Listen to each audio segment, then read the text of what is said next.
Vous avez un produit ou une marque à promouvoir, un événement à médiatiser, une annonce importante à faire diffuser pour le public béninois et même à l'international.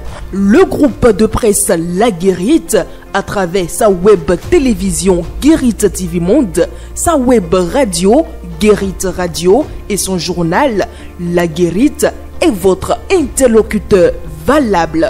Pas notre savoir-faire, notre audience grandissante et notre présence constante sur le terrain ainsi que sur des plateformes digitales, donnez de l'écho à vos activités pour l'atteinte de vos objectifs. Reportages, comptes rendus, publi-reportages, spots publicitaires, magazines, interviews, bandes défilantes sont entre autres offres du large éventail que nous vous proposons pour une communication percutante et efficiente.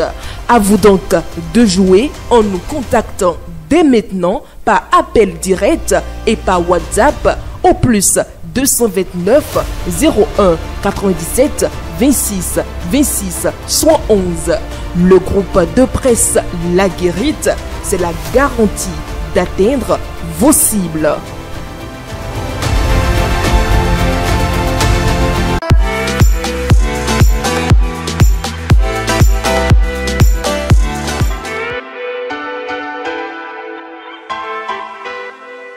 Amis internautes de Guérite TV Monde, bonjour et merci de prendre le rendez-vous de votre émission matinale, Le Meilleur Réveil. Nous y sommes aujourd'hui pour le dernier numéro pour le compte de cette semaine.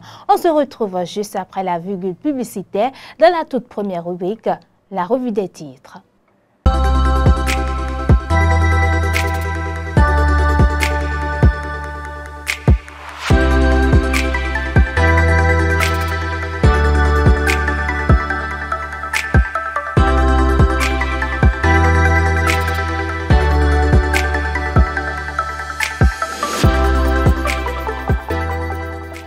Nous voici, mesdames et messieurs, dans la revue des titres de ce matin et nous démarrons par le quotidien Décryptage Info qui titre en sa manchette du jour « FONI 2025, financement des PME africaines, Afrique créance FRIDE, l'écosystème financier pour des solutions endogènes ».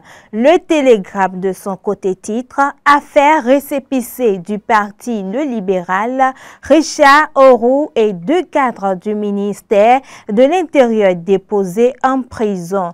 Le quotidien 109 de son côté titre « Profitant de la tournée de la ministre conseillère en charge des affaires sociales et du travail dans l'Ouémé, le maire Charlemagne Coty invite les populations à soutenir la dynamique talent pour la continuité ».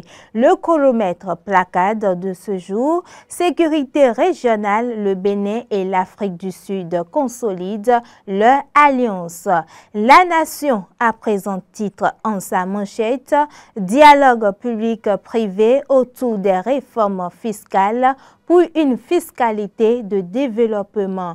L'autre quotidien placade « Poursuivi pour faits présumés et corruption, Richard Boni Auroux et ses co-détenus en cours de lourde peine ». L'emblème du jour de ce matin titre présidentiel de 2026 au Bénin, c'est feux croisés qui visent à tropiler la dynamique de l'UPR.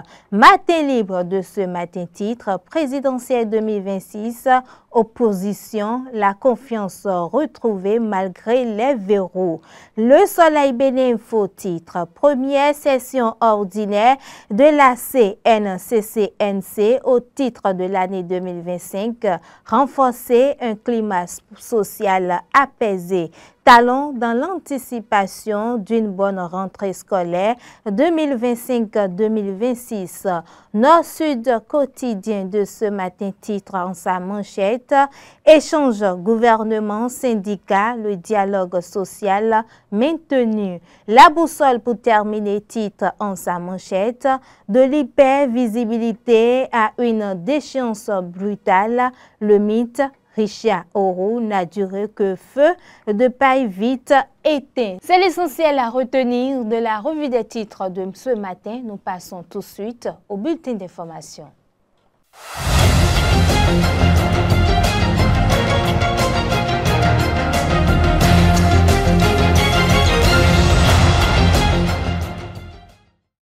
Le commissaire adjoint du 1er arrondissement de Cotonou, mesdames et messieurs, en service au commissariat de Togligbe est poursuivi pour des faits présumés de corruption. Il a comparu ce jeudi 22 mai 2025 devant la Cour de répression des infractions économiques et du terrorisme CRIET. L'officier de police est accusé d'avoir perçu une somme de 300 000 francs CFA en échange de la libération d'un individu à garde à vue impliqué dans une affaire d'agression sexuelle. Selon l'accusation, ce acte constituerait un abus de fonction. À la barre, le prévenu a rejeté les faits, niant avoir touché un quelconque montant pour favoriser la mise en liberté de la personne interpellée. Il a affirmé que l'argent mentionné dans le dossier ne lui était pas destiné. À l'issue de cette première audience, la juridiction spéciale a décidé de renvoyer le dossier au 19 juin 2025. D'ici là, plusieurs témoins, dont un responsable du commissariat de Togligbe, seront convoqués pour éclairer davantage la Cour. Le Forum international de l'intermédiation du numérique et de l'innovation FONI 2025 s'est ouvert à Cotonou ce jeudi 22 mai 2025. Une plateforme incontournable pour stimuler l'innovation, favoriser la collaboration entre acteurs du secteur financier et du numérique. C'est le représentant du ministre béninois d'État chargé de l'économie et des finances qui a lancé les travaux devant un parterre d'invités. Le point avec Faouzia Sefou et Patrice Aïroutan. Cotonou, la capitale économique du Bénin, accueille pour la première fois la 4e édition du Forum international de l'intermédiation du numérique et de l'innovation FONI 2025 organisé par Afrique Créance. Un événement prestigieux qui réunit des experts du secteur de la finance, du numérique et bien d'autres partenaires. Axé sur la thématique financement du secteur privé et digitalisation des services financiers publics pour une croissance durable en Afrique, il vise à promouvoir l'innovation numérique et financière. Le FONI, c'est un triptyque financement, digitalisation, innovation. Et ce triptyque semble désormais être intimement lié et indissociable pour concevoir les politiques publiques en matière de développement. Si demain, nos États africains veulent atteindre la souveraineté financière, technologique, alimentaire et économique, il me semble qu'ils doivent mettre en place des stratégies qui s'appuient sur des initiatives endogènes pour que demain nous puissions relever les défis de développement et surtout pour la jeunesse qui a en quête d'emploi.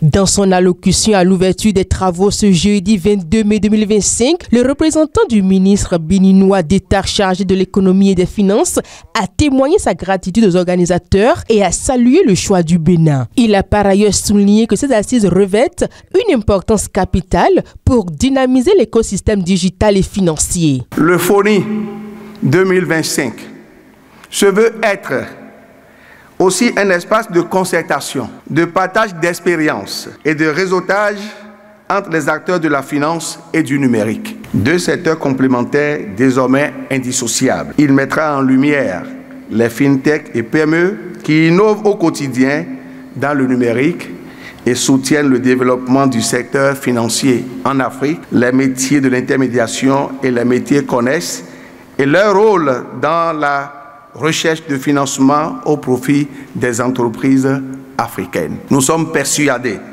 que de vos discussions sortiront des solutions novatrices à l'inclusion financière, à la création de synergies entre le monde de la finance, le secteur des technologies nouvelles, pour plus d'inclusion financière, économique et sociale des populations. Cette rencontre des experts financiers du numérique qui va durer 2 jours a été l'occasion de distinguer plusieurs entreprises innovantes, dont le premier quotidien économique du Bénin, pour ses efforts et la qualité des actualités financières. Ce prix, je l'ai dédié à tout le personnel de l'économiste, du groupe L'économiste, j'allais dire, tous ceux qui collaborent, qui travaillent pour faire de ce label vraiment un média important, un média média qui appuie, un média qui assure le secteur privé, un média qui travaille pour le développement économique et vraiment social de l'Afrique, de notre secteur communautaire et du monde. Sentiment de satisfaction, de reconnaissance. Mais pour moi, c'est un prix vraiment qui nous appelle à plus vraiment de professionnalisme. C'est un prix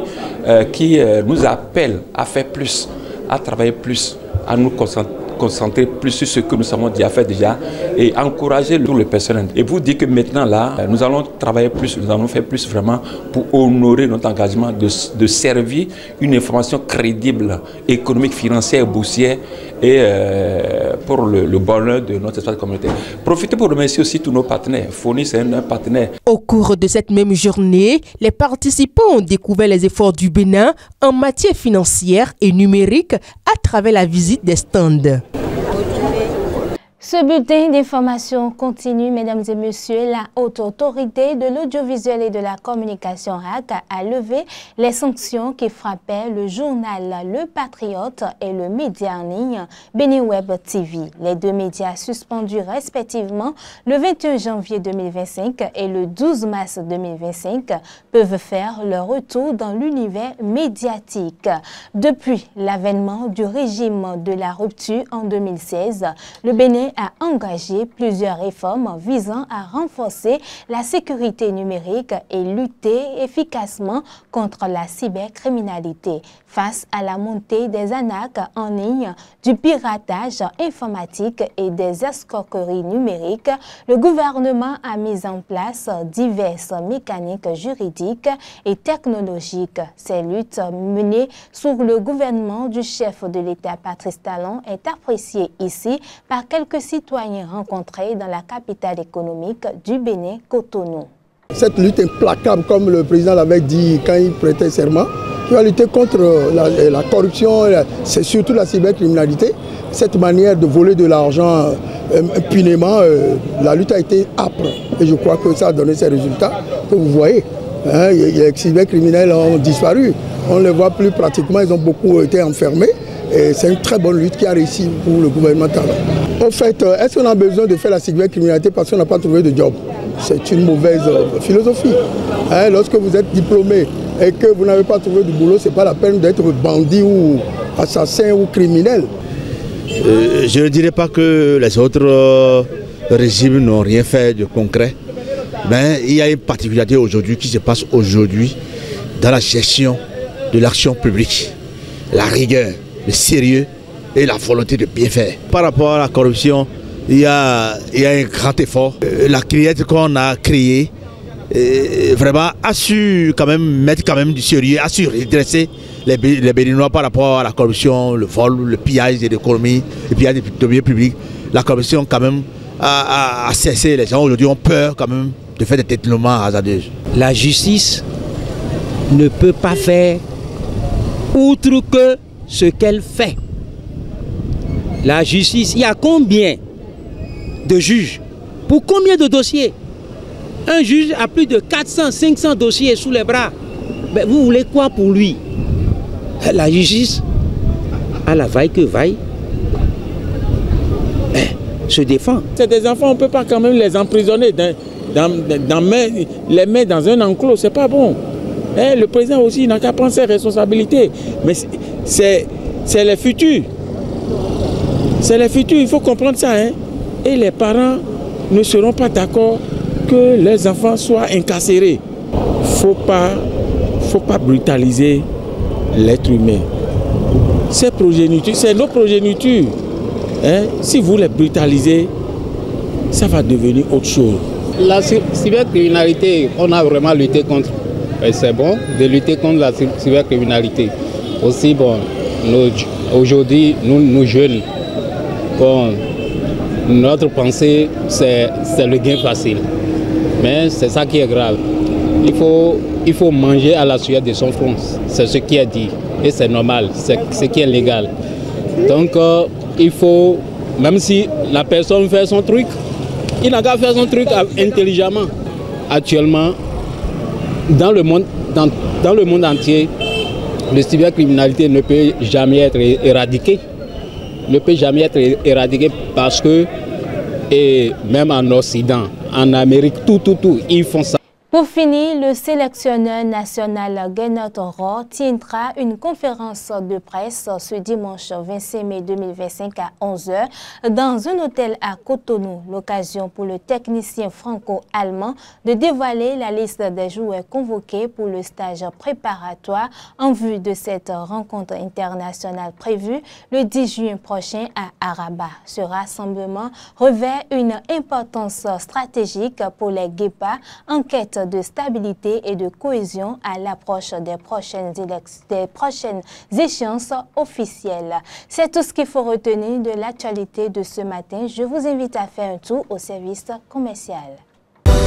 Vous organisez un mariage, un anniversaire, un baptême, un séminaire, un spectacle, un meeting politique ou tout autre événement, Guérit TV Monde vous propose un service de sonorisation professionnelle de meilleure qualité. Pour plus d'informations, contactez-nous au +229 91 19 10 10. Guérit TV Monde, le leader des Web TV.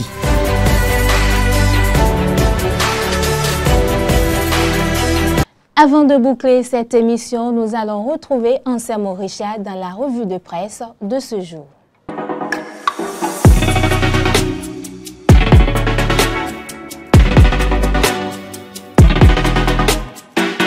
Amis de la revue de presse, mesdames, messieurs, bonjour. La rencontre entre le gouvernement et les syndicats tenue ce jeudi 22 mai 2025 fait la une de plusieurs journaux ce vendredi. Décryptage Info, Le Télégramme, Éveil Info, 109, Matin Libre, Le Soleil Bénin Info, Nord-Sud Quotidien et bien d'autres journaux y consacrent les colonnes rapportant les premières conclusions issues de cette première session ordinaire de la Commission nationale de concertation, de consultation et de négociations collectives au titre de l'année 2025. À l'ordre du jour, l'examen des doléances formulées par les organisations syndicales d'employeurs et les confédérations syndicales de travailleurs représentatives ainsi que diverses autres questions. Selon Matin Libre, les points abordés concernent à la fois le secteur privé et le secteur public. Il s'agit entre autres des questions de réajustement des salaires suite au relèvement du salaire minimum interprofessionnel garanti SMIG, de l'examen du mécanisme de calcul de l'impôt sur les traitements et salaires, du reversement de tous les aspirants au métier d'enseignement en fonctionnaire de l'État et du reversement de tous les agents contractuels de droit public de l'État en fonctionnaire. À l'ouverture des travaux, rapporte La Nation, le président Abdoulaye Bio-Tchani a salué l'engagement des membres de la commission en faveur d'un climat social apaisé. La tenue de cette session va bien au-delà d'un simple rendez-vous institutionnel, a-t-il affirmé. Il a rappelé que le dialogue social reste un pilier de l'action gouvernementale sous l'impulsion du chef de l'État Patrice Talon. Malgré cet appel à l'apaisement, les syndicats ont exprimé leur frustration face à ce qu'ils considèrent comme un manque d'écoute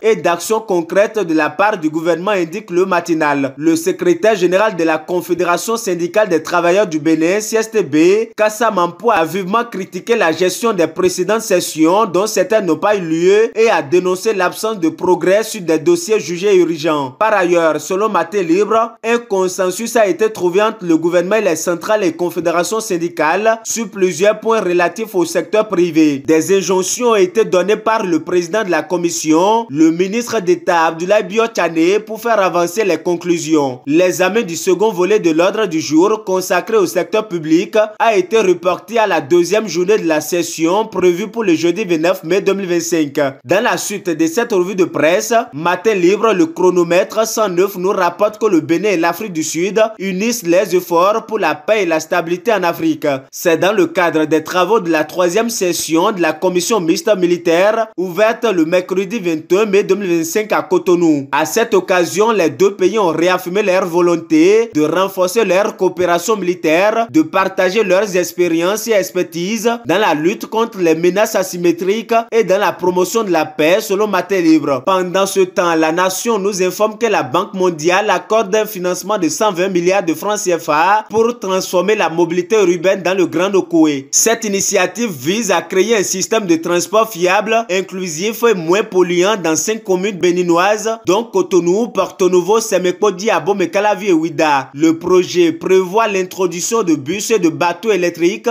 la professionnalisation des transports informels et le renforcement de la résilience climatique de ces 5 villes. En politique, la boussole consacre sa manchette au politologue Richard Boniworou, récemment impliqué dans une affaire de corruption présumée. Le journal parle d'une déchéance brutale de l'homme, dont le mythe, selon lui, n'aura été qu'un feu de paille. Son ascension fulgurante et son omniprésence médiatique n'auront jamais su se transformer en une force politique durable. Son arrestation pour corruption dans l'obtention de récépissé de son parti les libérales marque, selon la boussole, la fin brutale d'un projet politique qui n'a jamais vraiment existé au-delà des écrans et des déclarations flamboyantes. Le journal voit en son parcours un exemple frappant de l'écart entre ambition débridée et réalité politique, entre illusion de grandeur et déchéance précipitée. Son histoire, conclut la boussole, doit servir d'avertissement à ceux qui croient que le bruit médiatique suffit à bâtir une carrière politique. Sans projet structuré ni crédibilité institutionnelle, la politique ne pardonne pas, fait savoir mon confrère. Enfin, dans les dernières secondes de cette revue de presse,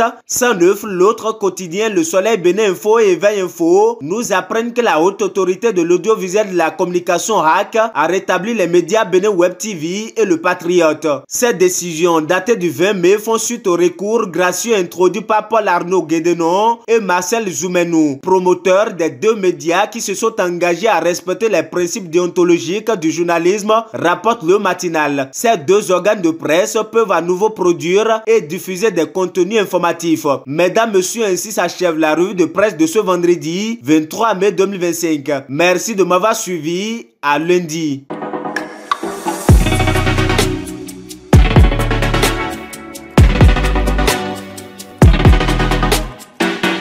C'est la fin de votre émission Le Meilleur Réveil. Merci, amis internautes, pour votre fidélité renouvelée à Guéret TV Monde. Bon week-end par distraction à chacun et à tous.